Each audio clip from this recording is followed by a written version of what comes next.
ഇപ്പോൾ ഈ new year റെസൊല്യൂഷനൊക്കെ പോലെ ആളുകൾ തീരുമാനമെടുക്കുന്നുണ്ട്, ചെയ്യുന്നുണ്ട്. പിന്നെ ചില ആളുകൾ ചെയ്യണമെന്ന് വെച്ചിട്ട് ചെയ്യാതിരിക്കുന്നുണ്ട്. പല കാരണങ്ങളുണ്ട്. അതിലേറ്റവും പ്രധാനപ്പെട്ട കാര്യം, ഒരു ദിവസം രാവിലെ ഒരുത്തൻ എഴുന്നേറ്റ് വീടിൻ്റെ ഫ്രണ്ടിൽ കൂടെ ഓടിയാൽ അവന് വട്ടം നാട്ടുകാർ അല്ലെങ്കിൽ അവൻ ഒറ്റ ദിവസം കൊണ്ട് ഇപ്പോൾ വണ്ണം കുറയ്ക്കാൻ പോവാന്ന് പറയും. ഇത് പേടിച്ചിട്ട് മാറി നിൽക്കുന്ന, അല്ലെങ്കിൽ അതിനെ ഒരു താങ്ങായി വെച്ചിട്ട് ഈ പരിപാടി ചെയ്യാതിരിക്കുന്ന നല്ലൊരു ശതമാനം ആളുകളുണ്ട്. അവരെ വീട്ടിൽ നിന്ന് പുറത്തിറക്കാൻ എന്താണ് പറയാൻ പറ്റുന്നവരോട്? ഇതൊരു കാലങ്ങളായിട്ടുള്ളൊരു പ്രശ്നമാണ് കേട്ടോ. നിങ്ങൾ എന്ത് സാധനം ചെയ്യാൻ ഇറങ്ങിയാലും നിങ്ങൾക്കൊരു ദിവസം രാവിലെ എഴുന്നേറ്റ് ഒരു കാര്യം വേണമെന്ന് വിചാരിച്ചാൽ പറ്റും എന്ന് വിചാരിക്കാൻ പറ്റില്ല എന്ന് വിചാരിക്കാം. ഇത് കുറേ കാലമായിട്ട് ഇംഗ്ലീഷിൽ ഓടുന്ന സാധനമാണ്. പക്ഷേ രണ്ടും നിങ്ങൾ വിചാരിക്കുന്ന സാധനം നടക്കാനുള്ള പ്രോബബിലിറ്റി വളരെ കൂടുതലാണ്. നാട്ടുകാർ ഈ കഴിഞ്ഞ വെള്ളിയാഴ്ച ഇട്ട വീഡിയോയിൽ ഞാൻ എക്സാക്ട്ലി അതാ പറയുന്നത്. നാട്ടുകാർ നിങ്ങളോട് ഒരു ദിവസം പറയും, 2 ദിവസം പറയും, 3 ദിവസം പറയും. നിങ്ങൾ 4ാമത്തെ ദിവസം കൂടെ പോവുകയാണെങ്കിൽ അവർ ഇഗ്നോർ ചെയ്യും. പിന്നെ 120ാമത്തെ ദിവസം, അതായത് 3-4 മാസം കഴിഞ്ഞ് നിങ്ങൾ ആ ചേഞ്ച് ട്രാൻസ്ഫോർമേഷൻ കണ്ട് ഫിസിക്കലി ഒരു വിസിബിൾ ട്രാൻസ്ഫോർമേഷൻ വന്നു തുടങ്ങാൻ ഒരു 3 മാസം വിചാരിക്കുകയാണെങ്കിൽ അപ്പോൾ അവർ അപ്രീഷിയേറ്റ് ചെയ്ത് തുടങ്ങും. അല്ലെങ്കിൽ അറ്റ്ലീസ്റ്റ് വീട്ടിലെങ്കിലും പറയും അത് മാറിയല്ലോ, അല്ലെങ്കിൽ ഇയാൾക്ക് ഇങ്ങനെ പറ്റിയല്ലോ എന്ന്. അപ്പോൾ ആ ഒരു സ്റ്റേജ് വരെ എത്താൻ നിങ്ങൾ മെൻ്റലി ടഫ് ആവണം. അവരോട് പോടാ എന്ന് പറഞ്ഞ് ചെയ്യാൻ നിങ്ങൾക്ക് പറ്റണം. എന്നാലേ അതിപ്പോൾ എന്ത് കാര്യത്തിലാണെങ്കിലും. നിങ്ങൾ കാനഡയ്ക്ക് വരികയെന്ന് പറയും. ഇപ്പോൾ കാനഡയിലുള്ളവരോട് ഞാൻ ചോദിക്കുക, കാനഡയ്ക്ക് വരികയെന്ന് പറഞ്ഞപ്പോൾ നിങ്ങളോട് നിനക്ക് വേറെ പണിയില്ല എന്ന് ചോദിച്ചാൽ ആരെങ്കിലും ഒക്കെ ഉണ്ടാവും. നിനക്ക് അവിടെ പോയി എന്താ മഞ്ഞ് മാറാനാണോ എന്ന് ചോദിച്ചാൽ ആരെങ്കിലും ഉണ്ടാവും. നിങ്ങൾ അത് കേട്ടിരുന്നെങ്കിൽ ഇപ്പോൾ ഇവിടെ നിങ്ങൾ നല്ല നിലയിലാണെന്ന്, അല്ലെങ്കിൽ ഹാപ്പിയർ ആണ്, ഗ്രോത്ത് ഉണ്ടായെന്ന് ഞാൻ വിചാരിക്കുകയാണ്, നിങ്ങൾ അവിടെ തന്നെ ഇരുന്നേനെ. ഞാൻ കുട്ടിക്കാനം മരിയൻ കോളേജിലായിരുന്നപ്പോൾ ഞാൻ കാനഡയ്ക്ക് നിർത്തി പോകാമെന്ന് പറഞ്ഞപ്പം എന്നോട് ഒരുപാട് പേരുണ്ട് ഇവിടെ കാണാൻ നിന്നാൽ പോരെ, നിനക്ക് എന്തിനാ അവിടെ പോകുന്നത്, അവിടെ ആരെ അറിയാം. ഞാൻ വന്നപ്പോൾ എനിക്ക് ജോലിയില്ല, ഒന്നുമില്ല, ഒരാളെ അറിയാം. ഞാനൊരു കസിൻ്റെ കൂടെ, പഠിക്കുന്ന ഒരു കസിൻ്റെ കൂടെ ഹോസ്റ്റലിൽ 1 bedroom അപ്പാർട്ട്മെൻറ്റിൽ ഹാളിൽ സോഫയിലാണ് ഞാൻ കിടന്നത് ഒരു 6 മാസത്തോളം. എന്നിട്ട് കോൾ സെൻറ്ററിൽ ജോലിക്ക് പോകുന്നത് മഞ്ഞത്ത്. ആദ്യമായിട്ട് മഞ്ഞക്കാണ് ഇവിടെ വന്നിട്ട്. അപ്പോഴേക്കും അതൊരു സ്ട്രഗിൾ ആയിരുന്നു. അന്ന് ഞാൻ ആ തീരുമാനം എടുത്തുകൊണ്ട് ഇപ്പോൾ എനിക്ക് ജീവിതം ബെറ്റർ ആയെന്ന് ഞാൻ വിചാരിക്കുന്നു. അപ്പോൾ അന്ന് യെസ് പറഞ്ഞു പറ്റും എന്ന് വിചാരിക്കണം. അതേ ബ്രോ ജീവിതത്തിൽ എന്ത് കാര്യത്തിലും മുന്നോട്ട് പോകാൻ പറ്റും, ഇല്ലാതെ പറ്റില്ല. ഇത് ഈ ക്വസ്റ്റ്യൻ ഞാൻ ജീവിതത്തിൽ ഒരിക്കൽ ഫേസ് ചെയ്തതാണ്. കാരണം ഒന്നാമത് ഉരുണ്ടാണല്ലോ ഇരിക്കുന്നത്. അപ്പം അപ്പനൊരു ദിവസം നോക്കി കഴിഞ്ഞപ്പോഴത്തേക്ക് ഇവൻ ഇങ്ങനെ വല്ലാണ്ട് തിന്ന് വലുതായി വരിക. അപ്പോൾ പുള്ളി ഒരു ദിവസം എന്നോട് പറഞ്ഞു നീ ഓടാൻ പോകുന്ന ഒരു ചാരോട്. ഞാൻ പറഞ്ഞു എന്നെ കൊണ്ടൊക്കെ പറ്റില്ല, ഈ നാട്ടുകാരല്ല എനിക്ക് വട്ടാന്ന് പറയുമെന്ന് പറഞ്ഞു. അപ്പോൾ അപ്പനോട് പറഞ്ഞൊരു സൊല്യൂഷൻ പറഞ്ഞു, നീ ഒരു കാര്യം ചെയ്യും, ഞാൻ നിന്നെ വെളുപ്പിന് ചില നേരത്തെ അങ്ങ് വിളിക്കാം. അപ്പോൾ ആ സമയത്ത് പുറത്തുനിന്ന് ഒരു മനുഷ്യൻ ഉണ്ടാകത്തില്ലല്ലോ. അപ്പോൾ ആർക്കും അങ്ങനത്തെ ഒരു ബുദ്ധിമുട്ടുണ്ടാകുന്നില്ല. അപ്പോൾ ഒരു 3:30-4 മണി എഴുന്നേറ്റ് ഓടുക, തിരിച്ചു വന്ന് നിൽക്കുക, ഉറങ്ങുക. നീ ഉച്ചയായി എഴുന്നേറ്റാൽ മതി. അതാകുമ്പോൾ ആരും കാണുമെന്നൊരു പേടി വിചാരം ഉണ്ടാവില്ല. അന്നേരം അടുത്ത് ഓടിക്കോളാൻ പറഞ്ഞു. 3 ദിവസം ഓടി. പിന്നെ ഇപ്പം നീ നാട്ടുകാരും പറഞ്ഞപ്പോൾ തന്നെ നമ്മൾ പെട്ടെന്ന് തടിയുള്ള ഒരാൾ കുറേ ഇപ്പം ആത്മാർത്ഥമായിട്ടും ഓടി അങ്ങ് ക്ഷീണിച്ചു കഴിഞ്ഞാൽ ഇവനെന്തെങ്കിലും അസുഖമാണെന്നോ, ഇവനെന്തോ പട്ടിണിയാണോ വീട്ടിലെന്നോ, അങ്ങനെയൊക്കെ, അല്ലെങ്കിൽ ഇവൻ കഞ്ചാവാണെന്ന് പറയുമ്പോൾ ഒരുപാട് നാട്ടിൽ ചെല്ലുമ്പോഴും എനിക്ക് ഭയങ്കരമായിട്ട് ഫേസ് ചെയ്യേണ്ടി വരുന്നൊരു പ്രശ്നമാണ്. ഇതിലും കുറെ കൂടെ വണ്ണം ഉണ്ടായിരുന്നു എനിക്ക്. ഇപ്പം ഞാൻ 2016 ഉണ്ടായിരുന്ന സമയത്ത് കുറെ കൂടെ വണ്ണം ഉണ്ടായിരുന്നു. അപ്പൊ ഇപ്പൊ ചെല്ലുമ്പം അവർക്ക് അവരുടെ മനസ്സിലാക്കി നമ്മൾ ഇത്ര നാൾ മാറി നിൽക്കുകയും നമ്മളെ പിന്നെ കാണുകയും ചെയ്യുമ്പോൾ അവരുടെ മനസ്സിൽ ഇപ്പോഴും നമ്മൾ ഇങ്ങനെയാണ്. അപ്പൊ ഞാൻ ഇങ്ങനെ ആയതിൽ ഞാൻ പക്ഷേ 27-ലോ 25-ാം വയസ്സിലോ ഫീൽ ചെയ്തതിലും ഹെൽത്തിയർ ആയിട്ടാണ്. ഞാൻ രാവിലെ ഒരു ടയർഡ്നെസ്സും ഇല്ലാതെയാണ് എഴുന്നേക്കുന്നത്, നന്നായിട്ട് ഉറങ്ങുന്നുണ്ട്, ഞാൻ ഹെൽത്തിയാണ്, ഹാപ്പിയർ ആണ്. പക്ഷെ ഇതല്ല നാട്ടിലെ അളവുകോല് വ്യത്യാസം. ഇതിനകത്തുള്ളൊരു പ്രശ്നം എന്ന് പറഞ്ഞാൽ 2 സാധനമുണ്ട് ഇതിനകത്ത്. ലൈഫ് സ്പാൻ എന്ന് പറഞ്ഞൊരു കോൺസെപ്റ്റും ഉണ്ട്, ഹെൽത്ത് സ്പാൻ എന്ന് പറഞ്ഞൊരു കോൺസെപ്റ്റും ഉണ്ട്. നമ്മളുടെ മെഡിക്കൽ സിസ്റ്റം നമ്മളും എല്ലാം ലൈഫ് സ്പാനിൽ ഭയങ്കര ഫോക്കസ്ഡാണ്. എന്ന് പറഞ്ഞാൽ 80-ാം വയസ്സ് വരെ ജീവിക്കുക. പക്ഷെ 60 വയസ്സ് കഴിഞ്ഞിട്ട് പുറത്തിറങ്ങി നടക്കാൻ പറ്റുന്ന, വേറെ സഹായമൊന്നും ഇല്ലാതെ കാര്യങ്ങൾ ചെയ്യാൻ പറ്റുന്ന, അല്ലെങ്കിൽ ഒന്ന് ചാടാൻ പറ്റുന്ന കൊച്ചുമക്കൾ, 60 കഴിയുമ്പോൾ ഞാൻ കൊച്ചുമക്കൾ എന്ന് വിചാരിക്കും, കൊച്ചുമക്കളുടെ കൂടെ കളിക്കാൻ പറ്റുന്ന ഒരാള് നമ്മുടെ നാട്ടിൽ 100-ൽ 10 ആയിരിക്കും. കൂടുതലും പേരും ആ സമയത്ത് എന്തെങ്കിലുമൊക്കെ മരുന്നുകൾ കഴിക്കുക, എന്തെങ്കിലുമൊക്കെ ഭക്ഷണം കഴിക്കാതിരിക്കുക. ഇതാണ് നമ്മുടെ നാട്ടിൽ. അപ്പൊ ബേസിക്കലി നിങ്ങളുടെ ലൈഫ് സ്പാൻ കൂടി, നിങ്ങൾ 80 വയസ്സ് വരെ ജീവിക്കുന്നുണ്ട്, പക്ഷെ നിങ്ങൾ ആക്ച്വലി ജീവിക്കുന്നുണ്ടോ? നിങ്ങളുടെ ഹെൽത്ത് സ്പാൻ എന്ന് പറഞ്ഞാൽ 60 ആകുമ്പോൾ ആ മരുന്ന് കഴിച്ച് കൺട്രോൾഡ് ആയിട്ട്, അതായത് ഷുഗർ കഴിക്കാതെ, ഇഷ്ടമുള്ളത് കഴിക്കാതെ കൺട്രോൾ ചെയ്ത് മാത്രം ജീവിക്കേണ്ടി വരുമ്പോൾ നിങ്ങളുടെ ക്വാളിറ്റി ഇല്ല, പിന്നെ അങ്ങ് ജീവിക്കുകയാണ്. അതിലെന്താണ്? അപ്പൊ അവിടെയാണ് നമ്മളൊരു ചിന്ത റീവയർ ചെയ്യേണ്ടത്. ഹെൽത്ത് സ്പാനിലേക്ക് കുറെ കൂടെ മനുഷ്യന്റെ ഫോക്കസ് ഷിഫ്റ്റ് ചെയ്യണം. അപ്പൊ ഹെൽത്ത് സ്പാനിലേക്ക് ഷിഫ്റ്റ് ചെയ്യണം. ഇപ്പൊ ബേസിക്കലി ഇതാണ് സംഭവം. നിങ്ങൾക്ക് മന്തി കഴിക്കുന്നതാണ് നിങ്ങളുടെ ഡെഫിനേഷൻ ഓഫ് സന്തോഷം എന്ന് വെച്ചോ. നിങ്ങൾക്ക് ആഴ്ചയിൽ 3 മന്തി കഴിക്കാം, ഒരു പണിക്കും പോകാതെ എക്സസൈസ് ചെയ്യാതെ 3 മന്തി കഴിച്ച് ജീവിക്കാം. എന്നിട്ട് 50-ാം വയസ്സാകുമ്പോൾ തൊട്ട് മരുന്ന് കഴിച്ചു പിന്നെ ഒരു മന്തിയും കഴിക്കാൻ പറ്റാതെ ആകാം. കൊളസ്ട്രോളും പ്രശ്നം വന്നില്ല, അറ്റാക്ക് വന്നു കഴിഞ്ഞാൽ പിന്നെ കഴിക്കാൻ പറ്റില്ല, പിന്നെ കഴിച്ചാൽ ചത്തു. അതേസമയം നിങ്ങൾ ഇപ്പോൾ 1-2 കഴിച്ച് എക്സസൈസും ചെയ്ത് കഴിഞ്ഞാൽ നിങ്ങൾക്ക് 70-ാം വയസ്സിൽ ഈ മന്തി കഴിക്കാം. അതാണ് ഇതിനകത്ത് ഒരു കോൺസെപ്റ്റിന്റെ കളി കിടക്കുന്നത്. പക്ഷെ ആളുകൾക്കെല്ലാം ഇൻസ്റ്റന്റ് ഗ്രാറ്റിഫിക്കേഷൻ മതി. ഇപ്പൊ പണിയെടുക്കാൻ വയ്യ, ഇപ്പൊ മന്തി എത്ര പറ്റുമോ കഴിക്കുക, കാരണം ഇപ്പൊ പറ്റും. പറ്റാത്ത പരിവം വരുമ്പോഴാണ് നിങ്ങൾ ലോകത്തുള്ള മുഴുവൻ പൈസയും കൊടുക്കാൻ റെഡിയാവും, ഓടാൻ റെഡിയാവും. പക്ഷെ അപ്പൊ ആ സമയം കഴിഞ്ഞു പോയി, നിങ്ങളുടെ കയ്യിൽ നിന്ന് പോയിട്ടാണ് എല്ലാവരും ഇത് തിരിച്ചറിയുന്നത്. ഇത് പോകാത്തൊരു സമയം ഇപ്പോഴാണെങ്കിൽ സ്റ്റാർട്ട് ഡൂയിങ് നൗ. ഓക്കെ, ഇപ്പൊ നമ്മളിപ്പോ ഈ കാനഡയുടെ ഒരു ഇത് പറയുകയാണെങ്കിൽ ഇവിടെ പ്രധാനമായിട്ട് നമ്മൾ കാണുന്നത് ഒന്നുകിൽ എല്ലാവരും ഫിറ്റ് ആയിട്ടുള്ള കുറച്ച് ആൾക്കാർ, അല്ലെങ്കിൽ ഭയങ്കര ഒബീസ് ആയിട്ടുള്ള, കറക്റ്റ് ഒരു ഇതിന്റെ ഒരു മീഡിയത്തിലുള്ള ആൾക്കാർ ഇവിടെ ഭയങ്കര കുറവായിരിക്കും. ഒന്നുകിൽ ഭയങ്കര ഹെൽത്ത് ഫ്രീക്ക് ആയിരിക്കും, അല്ലെങ്കിൽ ഇവര് ഭയങ്കര എന്താ ഈ പറഞ്ഞ പോലെ ഫാസ്റ്റ് ഫുഡ് ഒക്കെ കഴിച്ചിട്ട് അപ്പൊ ഇവരുടെ ഈ ഒരു കനേഡിയൻ ലൈഫ് സ്റ്റൈൽ നോക്കുമ്പോൾ എങ്ങനെയാ ഇപ്പം തോന്നുന്നത് ഈ ഒരു ഹെൽത്ത് ആൻഡ് ഫിറ്റ്നസിന്റെ ഒരു കാര്യത്തില് ഇവരുടെ ഒരു ഭക്ഷണ രീതിയൊക്കെ അത് ബാധിച്ചിട്ടാണോ, അതായത് ഇവരുടെ ഒരു ലൈഫ് സ്റ്റൈൽ ഭയങ്കര വ്യത്യാസമായിട്ട് തോന്നാറുണ്ടോ നമ്മുടെ ഇതിൽ വെച്ച് നോക്കുമ്പോൾ? ഇവരെ ജഡ്ജൊന്നും ചെയ്യുന്നില്ല ആരും എന്നിട്ടും. കാനഡയിൽ വരുന്ന മലയാളികളുടെ കേസിൽ സംഭവിക്കുന്നതെന്ന് പറഞ്ഞാൽ ഞാൻ പറയും 90% പേരും കംഫർട്ടബിൾ ആയ ശരീരം അനങ്ങണ്ടാത്ത ജോലികളാണ് ചെയ്യുന്നത്. അറിയാം, മാക്സിമം ഒരു ഓഫീസ് ആകാം, അല്ലെങ്കിൽ ചെറിയൊരു വെയർ ഹൗസ് ആകാം, എന്താണെങ്കിലും ഭയങ്കര എക്സർഷൻ ഒന്നുമില്ല. അപ്പൊ അൾട്ടിമേറ്റ്ലി പിന്നെ ഇവിടെ കൺവീനിയൻസ് ആണ്. നമുക്കിപ്പോ ടിമോട്ടൻസി ചായ ഡ്രൈവ് ത്രൂ കിട്ടും, ബർഗർ കിട്ടും. ഇതെല്ലാം ഹൈ കാലറി ഭക്ഷണങ്ങളാണ്. ഇത് ഉണ്ടാക്കാൻ നമ്മൾ മെനക്കെടണ്ട, എന്നാൽ വിലയും കുറവാണ് താരതമ്യേന. നമ്മളൊരു ഭക്ഷണം ഉണ്ടാക്കി കഴിക്കുന്നതിലും പലപ്പോഴും ചീപ്പറായിട്ട് ഒരു ബർഗർ വാങ്ങിച്ച് കഴിക്കാൻ പറ്റും.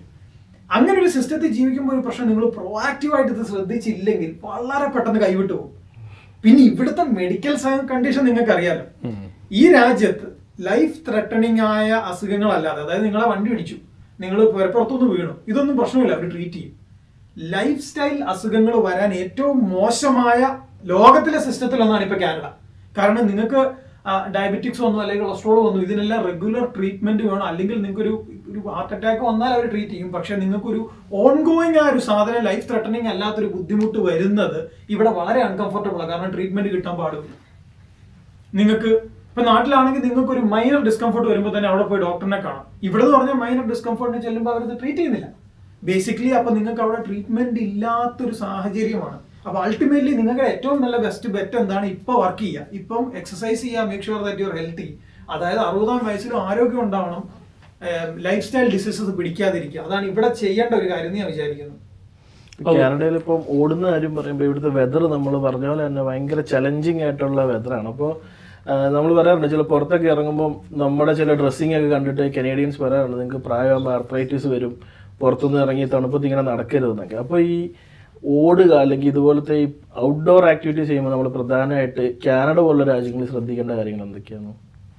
ഇപ്പോൾ ഈ ഗിയേഴ്സ്, ഡ്രസ്സുകൾ. എനിക്കൊന്ന് ഞാൻ ഒരു വീഡിയോയിൽ ഈ സോക്സിന്റെ ഒരു കാര്യം പറഞ്ഞാൽ ഓർക്കുന്നുണ്ട്. കോട്ടൺ സോക്സ് നമ്മൾ ഉപയോഗിക്കാൻ പാടില്ല, അതുപോലുള്ള കാര്യങ്ങളായിരിക്കും ഉദ്ദേശിക്കുന്നത്. അതെ അതെ അതെ അതെ. ഞാൻ ലെയർ ചെയ്താണ് പോകുന്നത്. എന്നാൽ നമ്മളിപ്പോൾ ഒരു സാധാരണ നടക്കുമ്പോൾ ഇടുന്ന അത്രയും ജാക്കറ്റ് ഒന്നും ഒരിക്കലും ഓടുമ്പോൾ ഇടണ്ട. കാരണം ഇതിന്റെ ഒരു കണക്കെന്ന് പറഞ്ഞാൽ ഓടുമ്പോൾ ശരീരം പുറത്തുള്ളതിനെക്കാട്ടിലും ഒരു 5 മുതൽ 8 ഡിഗ്രി വരെ ചൂടാവും. അപ്പൊ അത്രയും കൂടുതൽ ചൂട് ഫീൽ ചെയ്യും. ഇപ്പൊ -8 ആണെങ്കിൽ 0 ഡിഗ്രിയിൽ എങ്ങനെ ഡ്രസ് ചെയ്യോ അങ്ങനെ ഡ്രസ് ചെയ്യാൻ. അതാണ് അതിന്റെ ഒരു ലോജിക്ക് മാത്തമാറ്റിക്കലി. പക്ഷെ ഓരോരുത്തർക്കും തണുപ്പ് ഫീൽ ചെയ്യുന്ന കൂടുതലായിരിക്കും. ചിലർക്ക് തണുപ്പ് കുറവായിരിക്കും, ചിലർക്ക് കൂടുതൽ. അപ്പൊ നിങ്ങളൊന്ന് ഇറങ്ങിയാലേ അറിയത്തുള്ളൂ. ഞാൻ ചെയ്യുന്നതെന്ന് പറഞ്ഞാൽ എപ്പോഴും ഒരു ബേസ് ലെയർ ഉണ്ടാവും. ഒരു ടൈറ്റ്സിന്റെ ഒരു ടൈറ്റ് ആയിട്ട് കിടക്കുന്ന ഈ നമ്മൾ ബേസ് ലെയറിൽ ഇടുന്ന ഒരു ടോപ്പ് ഉണ്ടാവും, ഒരു പാന്റും ഉണ്ടാവും. അതിന് മേലെ ടെമ്പറേച്ചറിനനുസരിച്ച് ഇപ്പൊ -10 താഴെ ആണെങ്കിൽ ഞാൻ അതിന് മേലെ ഷോർട്സ് ഇടും. ഇതിന് മേലെ ഒരു ജാക്കറ്റ് മാത്രം ഇടും. -10 മുകളിലോട്ട് -15-20 വരെ ആണെങ്കിൽ ഈ ജാക്കറ്റിന്റെ ഉള്ളിൽ മറ്റൊരു ലെയർ, ഒരു ഹുഡി പോലത്തെ ഒരു സാധനം ഇടും. അതിന് മേലെ ഈ ജാക്കറ്റ് ഇടും. ഈ ഷോർട്സ് മാറ്റി പാന്റ് ആക്കും.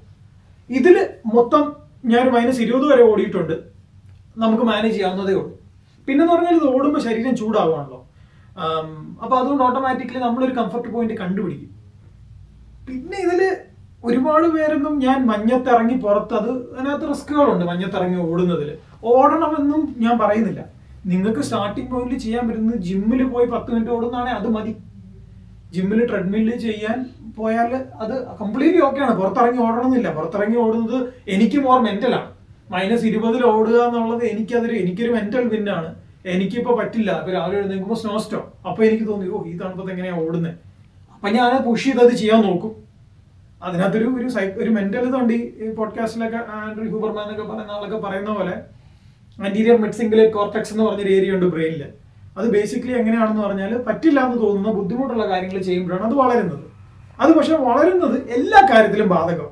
അപ്പൊ നാളെ എനിക്ക് നാളെ ഭയങ്കര -20 മഞ്ഞ്, എനിക്ക് ഓടാൻ പറ്റുന്നില്ല, ഞാൻ ഓടിയെന്ന് വെച്ചോ, എൻ്റെ ഇത് വലുതായി. അപ്പൊ നാളെ എനിക്ക് ജോലിയിൽ ഒരു പ്രശ്നം ഇതുപോലെ എനിക്ക് പറ്റില്ല എന്ന് തോന്നുന്നൊരു പ്രശ്നം ഉണ്ടാകുമ്പോഴും ഇത് തന്നെയാണ്, എൻ്റെ ഫാമിലിയിൽ ഒരു പ്രശ്നം ഉണ്ടാകുമ്പോഴും ഇതേ ബ്രെയിൻ തന്നെ ആക്ട് ചെയ്യും. അപ്പൊ ഇത് ചെയ്ത് ചെയ്ത് ചെയ്ത് ചെയ്ത് ഈ ഏരിയ വലുതായി അല്ലെങ്കിൽ ഡെവലപ്പായി നിങ്ങളൊരു റെസീലിയന്റ് മനുഷ്യനാവും. റെസീലിയൻസ് കൂടുമ്പോൾ എന്താ, ജീവിതത്തിൽ എന്ത് പ്രതിസന്ധി വന്നാലും പാലം കുലുങ്ങിയാലും കേളം കുലുങ്ങില്ല എന്ന് പറഞ്ഞാൽ കേളന്റെ ശക്തി കൂടിക്കൂടി വരും. ഇപ്പം എനിക്കത് ഫീൽ ചെയ്യാം. കാരണം എനിക്കിപ്പോ രാവിലെ ഒരു ദിവസം 5 മണിക്ക് എഴുന്നേക്കണമെങ്കിൽ 5 മണിയാകുമ്പോൾ ഞാൻ ഉണർന്നു കഴിഞ്ഞാൽ എനിക്ക് പിന്നെ കട്ടിലിൽ കിടക്കണ്ട. അത് ഞാൻ വലിയൊരു കാര്യമായിട്ട് പറയാമല്ല, പക്ഷേ എനിക്ക് അങ്ങനെ കട്ടിൽ തന്നെ പിന്നോട്ട് വലിക്കുന്നതിലും കൂടുതലാണ് എൻ്റെ മൈൻഡിന്റെ ശക്തി എനിക്ക് എഴുന്നേക്കാം. അല്ലെങ്കിൽ ജോലിയിൽ ഒരു സ്ട്രെസ്ഫുൾ ആയ ദിവസം ഉണ്ടായാൽ എനിക്ക് അതിനകത്തൊരു സൊല്യൂഷൻ കണ്ടെത്താം. ഞാൻ ഓവർ ദ ബോഡി സ്ട്രെസ് ആവുന്നില്ല. അപ്പൊ അങ്ങനെ ഒരു മെന്റൽ റെസീലിയൻസും ബിൽഡ് ആവുന്നുള്ളതുകൊണ്ടാണ് ഞാൻ പുറത്ത് മഞ്ഞ് തോന്നുന്നത്, അകത്തോടിയാലും കംപ്ലീറ്റ്ലി ഓക്കെ. പുറത്തോടുമ്പോൾ ഈ ഞാൻ പറഞ്ഞാൽ ഇപ്പൊ നമ്മളെ വിന്ററിലൂടെ നമുക്ക് ഈ റണ്ണിങ് ഷൂസ് ഒക്കെ ഇട്ട് ഓടുക എന്ന് പറഞ്ഞ ചലഞ്ചാണ്, തെന്നി വീഴാനുള്ള സാധ്യതയാണ്. അപ്പം എങ്ങനെയാ ഈ ബൂട്ട് അങ്ങനെയൊക്കെയുള്ള രീതിയിലാണോ അതോ ഈ റണ്ണിങ് ഷൂസ് ഒക്കെ തന്നെ ഇട്ടാണോ ഇത് ഓടാറ്? ഞാൻ മിക്ക കേസിലും സാധാ റണ്ണിങ് ഷൂ തന്നെ ഇട്ടാ ഓടുന്നത്. എന്റെ പോയിന്റ് ഓഫ് വ്യൂവിൽ അത് ഈ തെന്നി വീഴൽ എന്ന് പറയുന്നത് സർഫസ് മനസ്സിലാക്കുന്ന റണ്ണറിന്റെ കഴിവാണ് ഷൂവിലും കൂടുതൽ. എത്ര നല്ല ഷൂ ഇട്ടാലും തെന്നുന്ന സർഫസിൽ ചില സർഫസിൽ തെന്നി തന്നെ വീഴും. അത് നിങ്ങൾ എന്ത് ചെയ്യാനുള്ള ഷൂ ഇട്ടാലും ഓടുമ്പോൾ മൂവ്മെന്റ് ഫാസ്റ്റ് ആണല്ലോ, നിങ്ങൾ തെന്നി വീഴും. ഇപ്പൊ ഞാൻ ചെയ്യുന്നത്, എനിക്കിപ്പോ ഒരു മെന്റൽ ഐഡിയ ഉണ്ട്. സർഫസ് കണ്ടാൽ എനിക്കറിയാം എങ്ങനെ ചില സ്ഥലത്ത് ഞാൻ നടക്കുക ഓടത്തില്ല. ചില ഐസി ഇപ്പൊ ബ്ലാക്ക് ഐസ് ആയിട്ടുള്ള സ്ഥലം കണ്ടു കഴിഞ്ഞാൽ അവിടെ എത്തുമ്പോൾ ഞാൻ കംപ്ലീറ്റ്ലി നിൽക്കും. അത് ഒന്നുകിൽ സൈഡിൽ കൂടെ കാട്ടിൽ കൂടെ നടക്കുകയാണെങ്കിൽ ഇച്ചിരി ഫ്രിക്ഷൻ ആണ് ബേസിക്കലി നമ്മൾ നോക്കുന്നത്. എന്ത് ഫ്രിക്ഷൻ എന്ത് സർഫസിനുണ്ടെന്ന് മനസ്സിലാക്കി കഴിഞ്ഞാൽ അത് എളുപ്പമാവും. അപ്പം നിങ്ങളത് ഞാൻ പറഞ്ഞതേ ഉള്ളൂ, വിന്ററിന്റെ ഒരു ബ്യൂട്ടി. ഈ രാജ്യത്ത് എനിക്ക് ഇവിടെ വന്നപ്പോൾ ഉണ്ടായൊരു ഭയങ്കര മെന്റൽ ചാലഞ്ച് ആയിരുന്നു. എനിക്കൊരു 30 വർഷം ആയുസുണ്ടെന്ന് വെച്ചു. ഇവിടെ വിന്റർ 6 മാസം എന്ന് വിചാരിച്ചു, മോറലെസ് തണുപ്പ് 6 മാസം എന്ന് വിചാരിച്ചു കഴിഞ്ഞാൽ 15 മാസം ഞാൻ അകത്തിരുന്ന് ജീവിക്കേണ്ടി വരും. അതായിരുന്നു എനിക്ക് ഇവിടെ ജീവിക്കുന്നതിൽ എന്നെ ചലഞ്ച് ചെയ്തുകൊണ്ടിരുന്ന വലിയ ചോദ്യം. ഇപ്പൊ ഞാൻ പക്ഷെ വിന്ററിൽ പുറത്തിറങ്ങി ഓടി തുടങ്ങിയപ്പോൾ ഞാൻ അതിലൊരു ബ്യൂട്ടി കണ്ടെത്തുന്നുണ്ട്. വിന്ററിന് ഒരു ഭംഗിയുണ്ട്. അത് ഇറങ്ങി തണുപ്പിനെ സഹിച്ച് 10 മിനിറ്റ് തണുപ്പിൽ നിന്നാൽ അത് പിന്നെ നമ്മൾ അഡാപ്റ്റ് ആവും. അപ്പൊ അതിൽ ചെയ്യാൻ പറ്റും. അതാണ് ഇവിടെ ജീവിക്കുന്നവർ ഉറപ്പായിട്ടും വിന്ററിൽ പുറത്തിറങ്ങി എന്തെങ്കിലുമൊക്കെ ചെയ്യണം. ഓടണമെന്നില്ല, നിങ്ങൾക്ക് പുറത്തിറങ്ങി ഹൈക്കിന് പോകാം, നടക്കാൻ പോകാം, എന്താണെങ്കിലും just don't be too comfortable inside. Push ചെയ്യുക നിങ്ങളെ തന്നെ. ഇപ്പം എന്തായാലും നമ്മുടെ ചാനൽ വഴി അല്ലെങ്കിൽ പേജ് വഴി നമ്മൾ ഒരുപാട് ആൾക്കാർ ഇൻഫ്ലുവൻസ് ചെയ്യുന്നുണ്ട്. ഇപ്പൊ അതല്ലാതെ ഒരു ഫിസിക്കലായിട്ട് ഇപ്പം നമുക്ക് ഇവിടെ കാനഡയിൽ തന്നെ ഇവിടെ മലയാളി കമ്മ്യൂണിറ്റിക്ക് വേണ്ടിയിട്ട് ഇപ്പം റൺ വിത്ത് അർജുന്റെ നേതൃത്വത്തിൽ ഒരു മാരത്തോൺ അല്ലെങ്കിൽ അങ്ങനെ എന്തെങ്കിലും കാര്യങ്ങൾ പ്ലാനിലുണ്ടോ അതിന് മുമ്പോട്ട് പോകുമ്പോഴത്തേക്കും? ഇവിടെ സത്യം പറഞ്ഞാൽ ഇവിടെ അത്രയും പേര് എന്നെ കാണുന്നുണ്ടെന്ന് എനിക്ക് അറിയത്തില്ലായിരുന്നു. ഇപ്പോഴും എനിക്ക് കറക്റ്റ് ആണെന്ന് ഞാൻ അറിയത്തില്ല. പക്ഷെ 1-2 സ്ഥലത്ത് എനിക്ക് ഒരെണ്ണം വളരെ ഫണ്ണി ആയിട്ട് തോന്നിയത്, ഭയങ്കര ഇൻട്രസ്റ്റിംഗ് ആയിട്ട് തോന്നിയത്, ഞാൻ അജാക്സിൽ ഞാനൊരു ഫ്രണ്ടിനെ കാണാൻ പോയി. അപ്പം അജാക്സിൽ ഒരു സൗത്ത് ഇന്ത്യൻ റെസ്റ്റോറൻറ്റിൽ ഒരു ദോശക്കടയിൽ ഇപ്പം ഞങ്ങൾ ബ്രേക്ക്ഫാസ്റ്റ് കഴിക്കാൻ കയറിയപ്പോൾ അപ്പുറത്തെ ടേബിളിൽ ഇരുന്ന ഒരാൾ എന്നെ ഇങ്ങനെ നോക്കുന്നുണ്ട്. ഒരു 5 മിനിറ്റ് ഒക്കെ നോക്കി കഴിഞ്ഞപ്പോൾ ആള് നടന്ന് എൻ്റെ അടുക്ക വന്നിട്ട് ഇതുപോലെ ചോദിച്ചു, വീഡിയോസ് ചെയ്യുന്ന അർജുൻ അല്ലേ എന്ന് ചോദിച്ചു. അപ്പൊ അജാക്സിൽ ഒരു സൗത്ത് ഇന്ത്യൻ റെസ്റ്റോറൻറ്റിൽ നമ്മളെ അറിയാവുന്ന ഒരാളുണ്ടെന്നുള്ളത് എനിക്കൊരു അത്ഭുതമായിട്ട് തോന്നി. പക്ഷേ അഗൈൻ സമ്മറിൽ കുറച്ചുപേര് മെസ്സേജ് അയച്ചിട്ടുണ്ട്, ടൊറന്റോ സൈഡിൽ ഓടുന്നുണ്ടോ എന്നൊക്കെ ചോദിച്ചിട്ട്. എന്തെങ്കിലുമൊക്കെ ചെയ്യാൻ ആൾക്കാർക്ക് ഇൻട്രസ്റ്റ് ഉണ്ടെങ്കിൽ ചെയ്യുന്നതിന് പ്രശ്നമില്ല. ഞാൻ ആക്ച്വലി ഓടി തുടങ്ങിയ സമയത്ത് CMHI എന്ന് പറഞ്ഞൊരു organisation, Canadian Malayali health initiative, അവരൊരു 5K CIBC ആയിട്ട് ചേർന്ന് നടത്തിയായിരുന്നു. അതിൽ ഞാൻ പങ്കെടുത്തിട്ടുണ്ടായിരുന്നു. അങ്ങനെയുള്ള നമ്മുടെ കമ്മ്യൂണിറ്റി ആയിട്ട് ഇപ്പം റേഡിയോയ്ക്ക് അതിന് ഒരുപാട് ഓപ്പർച്യൂണിറ്റി ഉണ്ട്. നമ്മൾ ഒരുപാട് കലാപരമായിട്ട് ഇവിടെയുള്ള മലയാളി സംഘടനകൾ ഡീപ്പാണ്. കലയുടെ ബേസിസിൽ നമ്മൾ ഓണം പരിപാടി നടത്തുന്നു, സ്റ്റേജ് ഷോകൾ, പാട്ടുകൾ നടത്തുന്നു. പക്ഷെ ഫിസിക്കലി നമ്മൾ, എനിക്ക് തോന്നുന്നത് വളരെ ലിമിറ്റഡ് ആണ്. ഒന്നുകിൽ ക്രിക്കറ്റ് ഉണ്ട് അല്ലെങ്കിൽ വടംവലി ഉണ്ടെന്നല്ലാതെ എൻ്റെ അറിവിൽ വലിയ രീതിയിൽ നമ്മൾ കായികമായിട്ട് എല്ലാവർക്കും പങ്കെടുക്കാവുന്ന ഡെമോക്രറ്റൈസ്ഡ് ആയിട്ട് ഒരു സ്പോർട്ട് ഐറ്റം ഇല്ല. ഇപ്പൊ ക്രിക്കറ്റ് കളി എന്ന് പറഞ്ഞാൽ കളിക്കാൻ പറ്റുന്നവനെ അവിടെ കളിക്കാൻ പറ്റും, എല്ലാവർക്കും പോയി കളിക്കാൻ പറ്റില്ല. പക്ഷെ ഒരു ഓട്ടം, മലയാളികളുടെ ഒരു ഓട്ടം സംഘടിപ്പിച്ചോ, 60-80 വയസ്സുള്ള ആള് മുതൽ അവരുടെ 10 വയസ്സുള്ള കുട്ടിക്ക് വരെ വന്ന് ഓടാം. ഓക്കെ, കാരണം ഇതിനകത്തൊരു ഡെഫിനേഷൻ ഇല്ല. എനിക്ക് ഫാസ്റ്റിൽ ഓടാം, സ്പീഡിൽ ഓടാം, നടന്നു പോകാം, നിന്നു പോകാം, എങ്ങനെയായാലും. അപ്പം അത് ചെയ്യാൻ അതിനകത്തൊരു എല്ലാവർക്കും വരാവുന്ന ഒരു സ്കോപ്പ് ഇതിനകത്ത് ഭയങ്കര ആയതുകൊണ്ട് തന്നെ അങ്ങനെ ചെയ്യാൻ പറ്റുമെങ്കിൽ ഞാൻ എങ്ങനെ കൊളാബറേറ്റ് ചെയ്യാൻ ഹാപ്പിയാണ്, നമുക്ക് എന്തെങ്കിലും ചെയ്യാൻ പറ്റുമെങ്കിൽ. നേരത്തെ പറഞ്ഞാൽ ഇങ്ങനെ ഫീൽഡ് മാറുക എന്ന് പറഞ്ഞാൽ ആദ്യം ഇങ്ങനെ വർക്ക് ചെയ്തു, പിന്നെ അധ്യാപകനായി, പിന്നെ കാനഡയ്ക്ക് പോകുന്നു, ഓട്ടം തുടങ്ങി. അപ്പോൾ ഇത് ഇനി മടുത്തിട്ട് ഇതൊരു പോയിന്റ് നിർത്തി വേറൊരു ഇതിലേക്ക് പോകാൻ സാധ്യത ഉണ്ടോ? അതിങ്ങനെ ഓട്ടം കണ്ടിന്യൂ ചെയ്ത് പോകാനായിരിക്കുമോ സാധ്യത? എനിക്കിതിനെ പറ്റി തള്ളാൻ ഭയങ്കര ഇഷ്ടമാണ്. ഇതില്ലേ എനിക്ക് ഒരു പക്ഷേ ഞാൻ കോണ്ടന്റ് ക്രിയേഷൻ തുടങ്ങിയത് തന്നെ സബ് കോൺഷ്യസ്ലി, ഞാൻ അറിഞ്ഞുകൊണ്ടല്ല, സബ് കോൺഷ്യസ്, ഞാൻ ഇതിനെപ്പറ്റി ആലോചിക്കുമ്പോൾ വരുന്നതാണ്. സബ് കോൺഷ്യസ്ലി ഓട്ടം നിർത്താതിരിക്കാൻ വേണ്ടി ഞാൻ ചെയ്ത ഒരു ലൂപ്പ് ആയിരിക്കണം ഈ കോണ്ടന്റ് ക്രിയേഷൻ. കാരണം കം റൺ വിത്ത് അർജുൻ എന്ന് പറഞ്ഞ പേജ് മെയിൻറ്റെയിൻ ചെയ്യേണ്ടത്തോളം എനിക്ക് ഓടിയേ പറ്റും. ഓട്ടം നിർത്തുന്നിടത്ത് ആ പേജ് നിന്നു. അപ്പൊ പേജ് നിലനിർത്താൻ വേണ്ടിയെങ്കിലും ഞാൻ ഓടിക്കൊണ്ടിരിക്കും. കാരണം ഞാൻ ഇത് ഇങ്ങനെ മാറി മാറി പോകുന്ന ഒരാളാണ്. അങ്ങനെയാണ് ഞാൻ ഈ ഡിഗ്രി കഴിഞ്ഞ് മാസ്റ്റേഴ്സ് എടുത്തിട്ട് PR ഫേമിൽ ജോലി കിട്ടി. അവിടെ 6 മാസം ജോലി ചെയ്തപ്പം ഇടുക്കിയിൽ വരാൻ ഒരവസരം കിട്ടി. അപ്പൊ ഇടുക്കിയിൽ വരുന്നതും പഠിപ്പിക്കുന്നതും അവിടുന്ന് പിന്നെ ഇങ്ങോട്ട് വരുന്നതും ഇവിടെ പല പണികൾ ചെയ്തിട്ടുണ്ട്. അപ്പൊ ഇൻട്രസ്റ്റ് ഇങ്ങനെ ഷിഫ്റ്റ് ചെയ്തുകൊണ്ടിരിക്കും. അപ്പൊ ഇതിൽ എനിക്ക് തോന്നുന്നു ആ കോണ്ടന്റ് ക്രിയേഷൻ എന്നെ ഹെൽപ്പ് ചെയ്യും. അതുകൊണ്ട് ഓട്ടത്തിൽ ഞാൻ നിലനിൽക്കുമെന്ന് ഞാൻ വിചാരിക്കുന്നു. പക്ഷെ അപ്പോഴും ഞാൻ ഇപ്പോഴും നിർത്തുന്നില്ല. ഞാൻ ഭിത്തിക്കോട്ട് എറിഞ്ഞുകൊണ്ട് കോണ്ടന്റ് ക്രിയേഷൻ ഇങ്ങനെ എറിഞ്ഞൊരേറ ഞാൻ ട്രൈ ചെയ്ത ഒരു പരിപാടിയാണ്. എനിക്ക് ഓടിയാൽ മതി, ഓട്ടത്തിന്റെ കൂടെ ഞാൻ എന്നാൽ ഇതുകൂടെ ചെയ്ത് നോക്കാം, കോണ്ടന്റ് ക്രിയേഷൻ എറിഞ്ഞു നോക്കുക. ഇനിയിപ്പോ എനിക്ക് ചെയ്യാൻ ആഗ്രഹമുള്ള ഒരു പ്രോജക്റ്റ് എന്ന് പറഞ്ഞാല് മലയാളത്തില് ഗൈഡഡ് റണ്ണുകൾ ചെയ്യുന്ന ഒരു പ്രോജക്റ്റ് ചെയ്തത്. ഞാൻ ഇതാരും പറഞ്ഞിട്ടില്ല. മലയാളത്തില് ഗൈഡഡ് റൺസ് എന്ന് പറഞ്ഞാൽ ഇപ്പോൾ ഒരു 5 മിനിറ്റ് വീഡിയോയിൽ ഞാൻ ഹെഡ്ഫോണിൽ സംസാരിക്കുകയാണ് നിങ്ങളോട്. എന്നിട്ട് നിങ്ങളോട് പറയണം വാമപ്പ് ഇങ്ങനെയാണ് ചെയ്യേണ്ടത്. എന്നിട്ട് നിങ്ങളെ മോട്ടിവേറ്റ് ചെയ്യുന്ന പോലെ ഒരു 5 മിനിറ്റ് ഞാൻ നിങ്ങളോട് സംസാരിക്കുകയാണ്. അപ്പൊ നിങ്ങളുടെ കൂടെ ചെവിയിൽ ഞാനുണ്ട്. അപ്പൊ ഞാൻ നിങ്ങൾക്ക് പറഞ്ഞു തരികയാണ്, ഓക്കെ 5 മിനിറ്റ് ആയി, ഒരു 3 മിനിറ്റോട് ഓടിയാൽ തീരും, അങ്ങനെ ഒരു സാധനം. അപ്പൊ ബേസിക്കലി ആളുകളെ എങ്ങനെ ഇതിലേക്ക് എത്തിക്കുക, ഇതിൽ മെയിൻറ്റെയിൻ ചെയ്യിക്കുക എന്നുള്ളതാണ് ആ ഒരു വിഷൻ. അങ്ങനെ പല പരിപാടികൾ ചെയ്യണമെന്നുണ്ട്, ഓട്ടമായിട്ട് റിലേറ്റഡ് ആയിട്ട് കുറച്ച് ഏറെ കാര്യങ്ങൾ. മറ്റേ ആ പ്ലാൻ എന്ന് പറഞ്ഞത് അത് ഫുഡിന്റെ പ്ലാൻ ആയിരുന്നോ അതോ? അത് ഓട്ടത്തിന്റെ പ്ലാൻ ആണ്.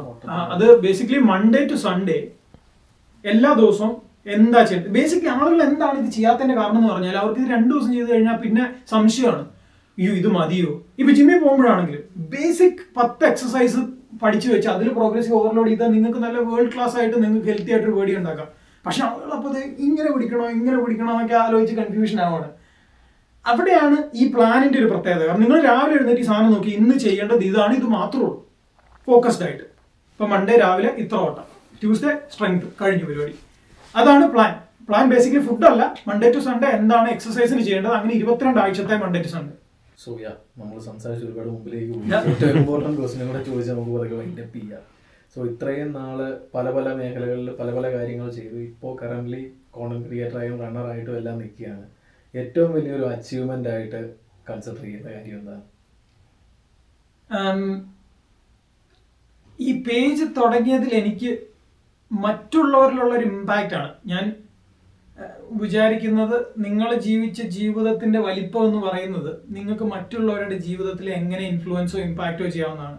അതുകൊണ്ടാണ് ഞാൻ പഠിപ്പിക്കാൻ പോയത്. കാരണം എനിക്ക് അവിടെ കുറച്ചു പേരുടെയെങ്കിലും ജീവിതത്തിൽ പോസിറ്റീവായിട്ട് ഇൻഫ്ലുവൻസ് ചെയ്യാനുള്ള അവസരം, പറ്റിയോ ഇല്ലയോ എന്നുള്ളതല്ല, അവസരം എനിക്ക് വേണ്ടി ഞാൻ ക്ലെയിം ചെയ്യുമായിരുന്നു. അതിൽ കുറെ അധികം പേർക്ക് പറ്റി എന്നുള്ളതാണ് എൻ്റെ വിശ്വാസം. കുറച്ചധികം സ്റ്റുഡൻസിന് നമുക്ക് നല്ലത് പറഞ്ഞു കൊടുക്കാൻ പറ്റി. അതേപോലെ തന്നെ മാസീവ് സ്കെയിലുള്ള ഒരു സാധനമാണ് ക്രിയേഷൻ. ഞാൻ ശരിക്കും എന്നെ തന്നെ ഒരു ക്രിയേറ്റർ ആയിട്ടില്ല, ഞാനൊരു അധ്യാപകനായിട്ടാണ്, ഒരു ഫിറ്റ്നസ് അധ്യാപകൻ എന്നിട്ട് ഞാൻ കാണുന്നത്. അതുകൊണ്ടാണ് ഞാൻ കോണ്ടന്റ് ഡെലിവറി ചെയ്യുന്ന ശൈലി ഞാൻ ആ ഒരു പഠിപ്പിക്കുന്ന ഒരു രീതിയിൽ ചെയ്യുന്നത്. ചിലർ പാസ്റ്റർ ആണോ അല്ലെങ്കിൽ പള്ളിയിലാണോ എന്നുള്ളൊരു ആ ഒരു ചോളിലോട്ടൊക്കെ പോകാറുണ്ട്. പക്ഷെ അതാണ് എന്റെ ഉദ്ദേശം. ലുക്കിലും ഉണ്ട്. അപ്പൊ 2 കാര്യങ്ങളാണ് ഞാൻ പറഞ്ഞത്. ഒന്ന്, ഒരു അമ്മ മെസ്സേജ് അയച്ചു.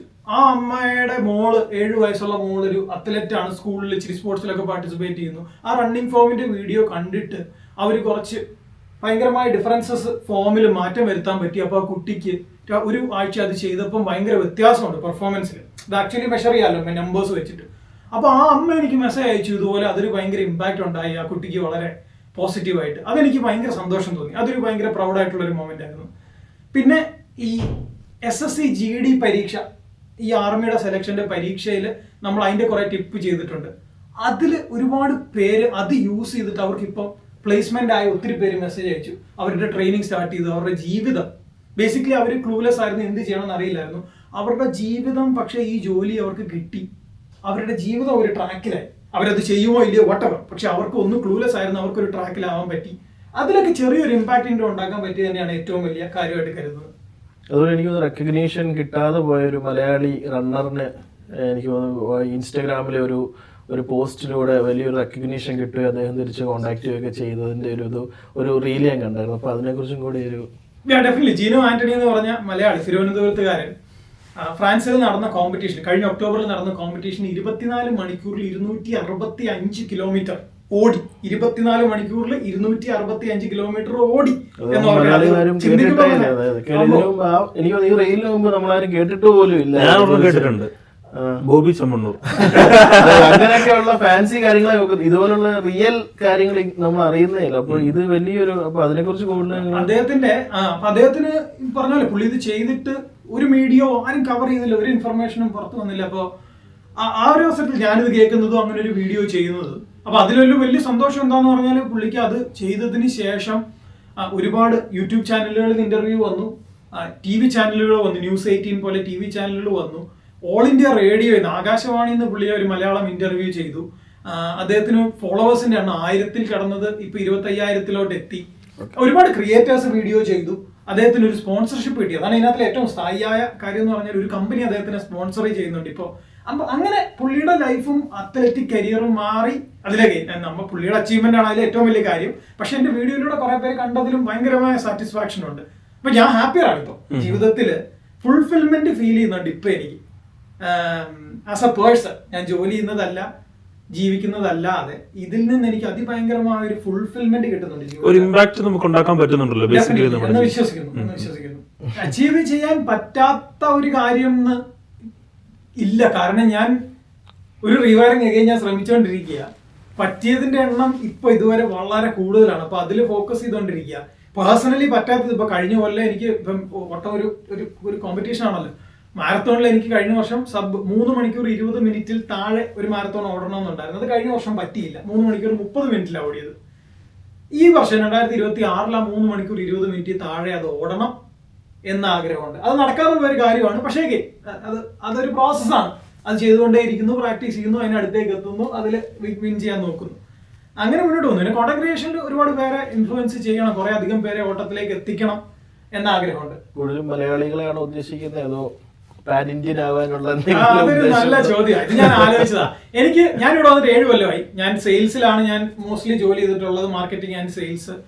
അപ്പം ഇംഗ്ലീഷ് സംസാരിക്കുന്ന ആളുകളുമായിട്ട് 7 വർഷം സംസാരിച്ച് എനിക്ക് അത്യാവശ്യം ഇംഗ്ലീഷിൽ സംസാരിച്ചത് കോണ്ടന്റ് ചെയ്യാൻ പറ്റും. അപ്പൊ എന്റെ മനസ്സിൽ ഈ പേജ് ക്രിയേറ്റ് ചെയ്യുന്ന ദിവസം ഒരൊറ്റ ചോദ്യമായിരുന്നു, ഇംഗ്ലീഷിൽ വേണോ മലയാളത്തിൽ വേണോ? അപ്പൊ ഇംഗ്ലീഷിൽ ഇത് ചെയ്താൽ pan Indian reach, global reach എന്ന് ഞാൻ പറയുന്നില്ല, അത്രയും ഇല്ല, പക്ഷെ പാൻ ഇന്ത്യൻ റീച്ച് കിട്ടാനുള്ള സാധ്യതയുണ്ട്. കാരണം ബാംഗ്ലൂരുള്ളവനും ഡൽഹിയിലുള്ളവനും ഇത് മനസ്സിലാവും, കാണാം. രണ്ടാമത് എനിക്കിത് മലയാളത്തിൽ ചെയ്യാം. അപ്പൊ ഞാൻ ഒറ്റ കാര്യമാണ് ആലോചിച്ചത്, എനിക്കിതിൽ ഇമ്പാക്റ്റ് ആണ് വേണ്ടത്.